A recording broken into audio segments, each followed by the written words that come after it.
asukal, asin, sibuyas, at iba't ibang agricultural products. Nagtataasan at nagkakawalaan sa merkado. Kaninong kasalanan? Ito po ang paksang pag-uusapan natin at hihimayin natin dito sa Dad ng Bayan. Ako nga po pala si Michael Sai, ang inyong Dad ng Bayan. Ilocano Defenders. Para sa lahat. Ilocano Defenders. Marami po sa ating mga kababayan ay nalilito na at naguguluhan. Hindi nila maintindihan kung bakit bigla nagtataasan ang mga presyo at bilihin ng mga agricultural products, lalong-lalo na ng asukal, ng asin at sibuyas. At marami rin sa mga pabrika natin na gumagawa ng mga soft drink at gumagawa ng mga candy ay nahihirapan na umangkat ng mga asukal dahil nga sa kakulangan ng supply sa merkado. So, bago natin pag-usapan kung sino ang dapat sisihin, ang dapat nating tingnan at suriin ay kung ano ang naging ugat ng mga problemang ito. Dahil hindi natin malulutas ang isang sitwasyon kung hindi natin malalaman kung ano yung ugat ng problema. So una, wag natin kasing kalimutan yung tinatawag nating law of supply and demand. Yung law of supply and demand, yan ang sinasabi nating natural law yan na hindi natin pwedeng labanan. Ang pwede lang natin gawin ay i-manage at i-monitor at i-regulate. Pero hindi rin pwedeng sobrang higpit dahil kung hihigpitan natin, madidistort, madidisrupt yung law of supply and demand. So anong ibig sabihin yan? Kung may demand, hayaan natin ang merkadong maghanap ng supply, suportahan natin at i-regulate natin. Hindi natin pwedeng i-restrict o pagbawalan ang importation dahil lamang sa kapakanan ng ilang magsasaka. Gusto natin tulungan ang lahat ng magsasaka dahil napakagandang hangarin yan at katungkulan yan tungkulin ng bawat pamahalaan na tulungan ang mga maliliit at mahihina sa ating bayan. Pero wag naman sana natin gawin yon na isasakripisyo natin ang kapakanan ng mga nakararami. So, ang napakagandang solusyon dito ay yung parang sa rice tarification law. Ibig sabihin yan, kung mag-aangkat ka, magbabayad ka ng tarif o buwis na karagdagan para nang sa ganon maprotektahan, mapangalagaan ang kapakanan ng mga magsasaka sa bigas. Ganon din ang pwede natin gawin sa iba't ibang agricultural products. Kumbaga sa basketball, may plus 10 points ka na sa labanan. Pero kung ihigit pa doon, wag naman natin parusahan yung nakararami. Dapat natin tulungan ang mga magsasaka, pero tulungan natin sila sa tamang paraan. Kaya yung pangalawang issue na pag-uusapan natin, yung law of natural progression. Anong ibig sabihin nun?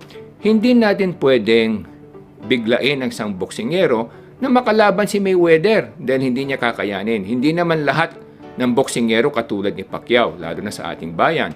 So dapat dahan-dahan may training yan, palakasin natin, patibayin natin bago natin ilaban. So anong ibig sabihin nun? Gusto natin tulungan ang ating mga magsasaka, pero dapat patibayin muna natin ang kanilang kaalaman kasi ang pagsasaka para ding pagnenegosyo yan. Hindi lang kinakailangan marunong ka magsaka, kinakailangan marunong ka rin sa finances, marunong ka rin sa marketing, marunong ka rin sa management. Ngayon, hindi natin pwedeng biglain ang ating mga kababayan na magsasaka na pumasok sa ganyang kaalaman. Dahan-dahan i-training natin sila, dahan-dahan suportahan natin sila, buuin natin silang lahat na matuto ng mga scientific method ng farming, suportahan natin sila ng industrial at commercial farming methodology. Kung hindi naman, hikayatin natin ang mga malalaking mamumuhunan na kupkupin na lamang sila para maging kabahagi sila ng isang malaking sakahan para na sa ganun maging sapat ang produksyon ng ating bayan. So kung lalabanan natin ang law of supply and demand, pakikialaman natin ang merkado, ay masisira talaga ang supply at demand ratio, yung tinatawag nating natural law. So anong pwedeng gawin ng pamahalaan? Management lamang. Anong ibig sabihin yan? Lagyan natin ng tarif, ng buwis para maprotektahan ang ating mga magsasaka. Pero at the same time, pabayaan na natin ang natural law of supply and demand, commercial market forces. Ang tinatawag niyan, alam ng mga namumuhunan o ng mga trader kung kailan nila kinakailangan importin at kinakailangan nilang ibenta yung mga asukal nila. Dahil kung may demand, maghahanap yan ng supply.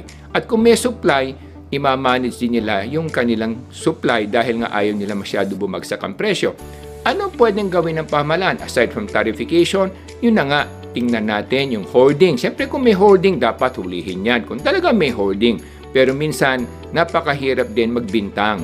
At lalo nating hinihigpitan yan dahil sa hoarding, lalong nawawala yung supply sa merkado. Kaya ang dapat gawin ng gobyerno, tamang regulation lamang. Kumbaga sa palad din ng buhangin, hindi mo pwedeng higpitan ang hawak sa buhangin, mahuhulog sa palad mo. Kung bubuksan mo naman yung palad mo, mahuhulog din lahat ng buhangin. Kaya yung tamang paghawak lamang sa buhangin, para na sa ganun hindi sila mahulog sa lupa. Pangalawa, yung law of natural progression na sinasabi natin. Hindi natin pwedeng pilitin ang isang boksingero na lumaban agad sa World Championship. Merong pamamaraan yan. May tamang hakbang na para makarating siya sa ganoon. Pero pag pinilit natin, masasakripisyo ang kapakanan ng mararami. Kaya ngayon ang nangyayari sa atin, kaya nagtataasan ng bilihin dahil nga ang nangyayari ay kinokontrol natin ang supply, kinokontrol natin ang law of natural progression na nakakasira sa ating bayan. Kaya mga kababayan, huwag sana nating sisihin kung sino man. Ang dapat nating gawin, magtulungan tayo, humanap tayo ng solusyon at gisingin natin ang mga namamahala para malaman nila kung ano ang mga tamang gawin at dapat gawin. Hindi yung para sa iilan, kung hindi yung para sa kabutihan ng sambayanan. Yun lamang po mga kaibigan at kababayan. Ito po si Michael Sai, ang inyong dad ng bayan. Ilocano Defenders. Ilocano Defenders.